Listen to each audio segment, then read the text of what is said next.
What I'm going to talk about here is I'm going to talk about direct proofs.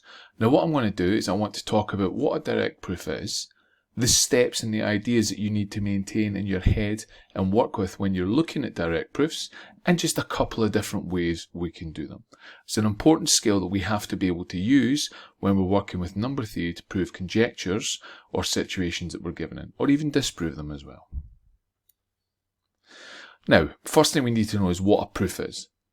Bear in mind that a proof is an argument which establishes the truth of a statement using a logical set of steps from the truth of a given statement or set of statements. So basically, in order to prove something, we follow a set of statements which are all true and then leads to the final step being the statement itself showing it's true. Now, it can either be taken for granted, so an axiom, as in it's there, or a statement whose truth has been established by a previous theorem as a theorem.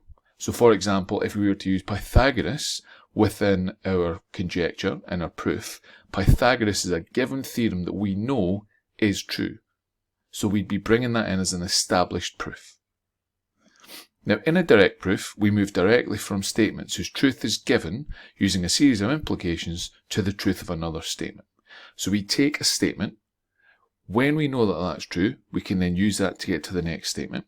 And when that statement is true, we use that to get to the next statement. And we continue on until we get to a point where we've proven the overall argument and the overall statement that we are after by following these logical steps.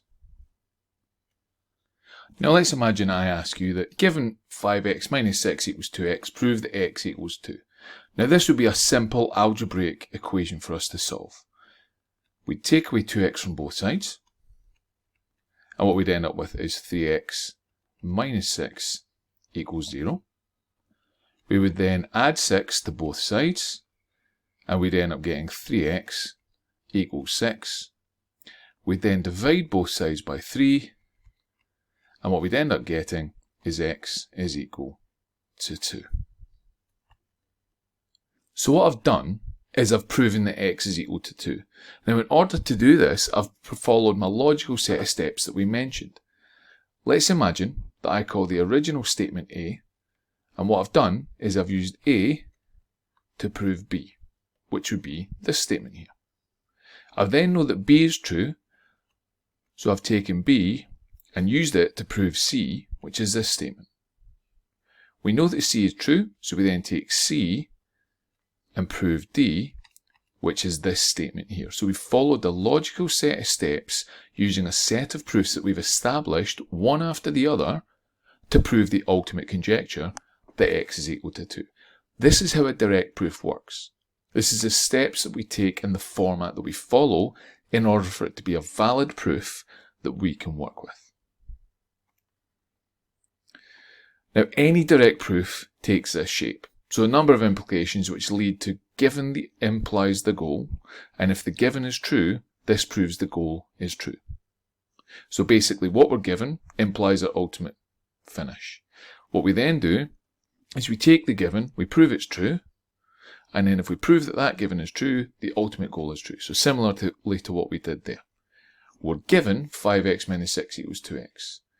We then take that and prove the overall goal of x equals 2.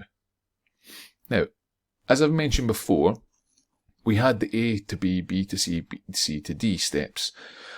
We have to make sure that this linkage of implications follows the correct path. So as I say, we went A to B, B to C, and C to D. So we proved a statement, used it to prove the next statement, used it to prove the next statement.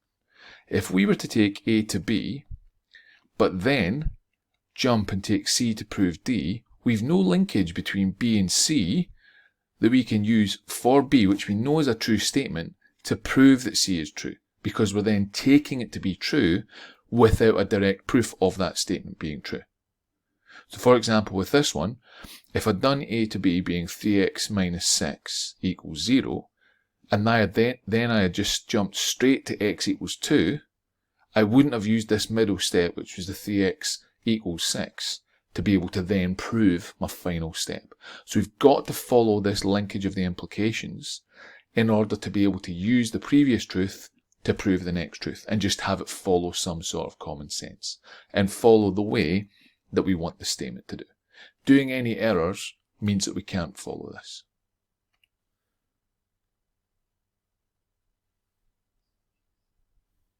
So let's imagine I give you the letter t belonging to the real set of numbers and that t is equal to the square root of 3 minus 2x plus 4 plus x.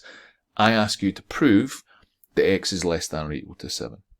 Well, my first step would be to say, right, since t is equal to this, what we know is that t is then equal to the square root of 7 minus x.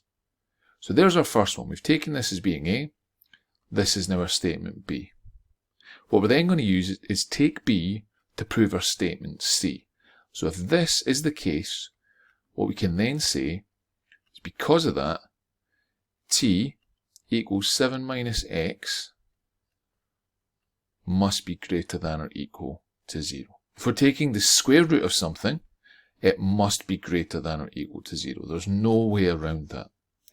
Now we've got that 7 minus x is greater than or equal to 0. If that's the case, which we know it is because we've proven it's true, what we know is that 7 is greater than or equal to x. Or if we were to reverse a statement, that x is less than or equal to 7.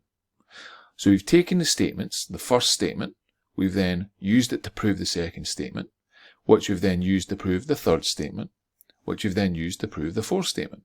So we've followed that logical set of steps. Now we have to make sure each step doesn't contain an error. So for example, I had to make sure I included greater than or equal to 0. Because 0, you could take the square root of 0, you would just get a 0. So we have to make sure we involve every single step along the way. We have to make sure that there's no errors in our logical steps and our implications from them, such that it invalidates our proof. Now when we're constructing a direct proof, there's a few things you have to make sure that you bear in mind. First thing is that the statements may suggest some standard algorithm. So as I mentioned earlier, it might imply that we use Pythagoras. Now we know Pythagoras' theorem is true, so that's fine. We don't have to prove Pythagoras is true for that.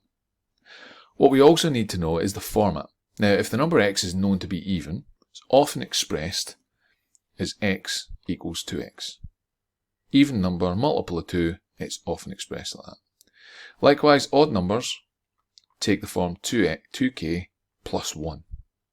So something with a multiple of 2, then add 1, that'll make it odd. What we also know then is that if b here is a multiple of a, then a can be expressed in the format a equals kb. Because a is some multiple of b, you can multiply it by a whole number, by a fraction, and you would end up getting the correct format for what we wanted. What we then need to do is make sure that we study the required goals. So we need to make sure we study the required goals of our proof to ultimately be able to use all of this information to get the proof. Now, it may be similar to other problems, and if that's the case, think back to those. If you've done something similar to it, think of the logical steps you followed and just reapply them to this one. And its form may be reminiscent of known formula. So again, sine rule, cosine rule, Pythagoras. We know these formulae, we can bring them in if it's reminiscent of it. When working it through, we also need to consider the immediate goals. So the previous example, my first immediate goal was to simplify within the square root. My second immediate goal was to then apply the condition that whatever's in the square root must be greater than or equal to 0. And then follow it through, so on and so forth. We then have to say, can the goal be expressed in another fashion? So again, go back to what we had before. It gave us the goal when it gave us t in a set format, but we were able to simplify that to get it in another fashion and write it another way. So it just makes our life a bit easier if we bear these in mind and we use them to our advantage. So, interesting problem here. This was one that was developed by a mathematician Gauss when he was 10 years old. He was asked what the sum of the first 100 numbers are. Within a few seconds, he'd done it by proving this algorithm. So in order to prove it, what they want to do is if we assume that Sn is equal to the sum of the first n natural numbers, so 1 plus 2 plus 3 so on to then n minus 1 plus n. If we then reverse it, so we say the sum of n, what we're going to do is state that that's then n plus n minus 1, and then continue all the way down, plus 3, plus 2, plus 1. What you'll notice is that each of these, if we were to then say, fine, if I was to add them, I'd get 1 plus n, so n plus 1, 2 plus n minus 1, so n plus 1, and it would keep doing that for the whole format the entire way. So I'd have n of these n plus 1s, and I'd have 2xn's, so I'd get 2 times the sum of n equals n bracket n plus 1, which I could then divide by 2 to say fine. So the sum of n natural numbers is equal to half n bracket n plus 1. So there you go, just a nice way to prove it. And for this one, what we've done is written it in a different format that allows us to do it.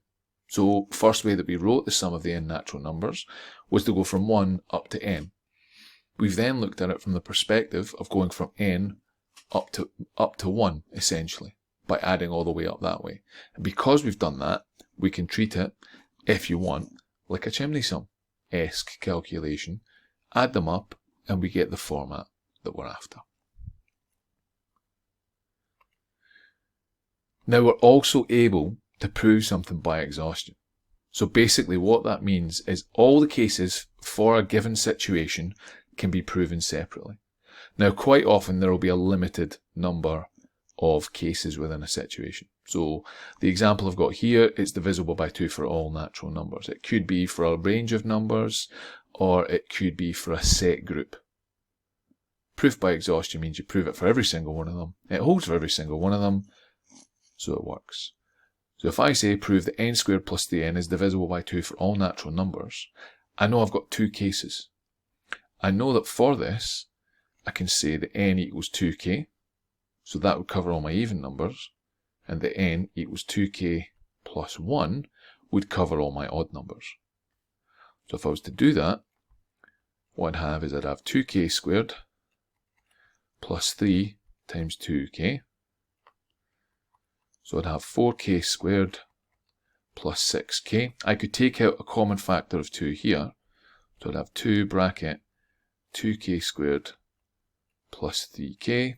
What that then means is I've got 2 times something. Now let's represent this by the letter a. That means I've got something of the format 2a. 2 times something is always going to be an even number. Because it's an even number, it's divisible by 2. What I can then do is look at the odd numbers. So if I were to do that, I'd have 2k plus 1 all squared plus 3 times 2k plus 1.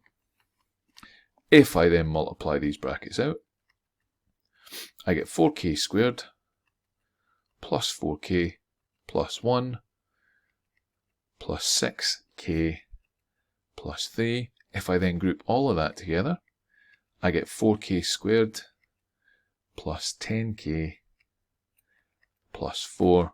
What I can do here again is take a common factor of 2, and what I'll get is 2 bracket 2k squared plus 5k plus 4. So I've got 2 times something. So this bracket here, what I'm going to do is let that be represented this time by the letter b. So that's then going to be 2 times b. It's going to be all the even numbers again, and it's always divisible by 2. So both of these give me that outcome. And that's it. You can only have odd or even numbers. So I've proved it by exhaustion because what I've done is I've taken all the cases for the situation and I've proven them separately. So I've proven it works for even numbers. I've proven it works for odd numbers. Because I've done that, I've exhausted all possible situations. So I've proven this statement. Now when we're working with direct proofs, we have to bear these in mind. Depending upon the situation, proving it directly may be a good way to go, or proving it by exhausting all the possible scenarios, again, may be the way to go. You have to think about what you're given, think about the information and what you're having to do with it. Once you've got that, you'll figure out the best way to directly prove whatever it is that they've asked you to prove.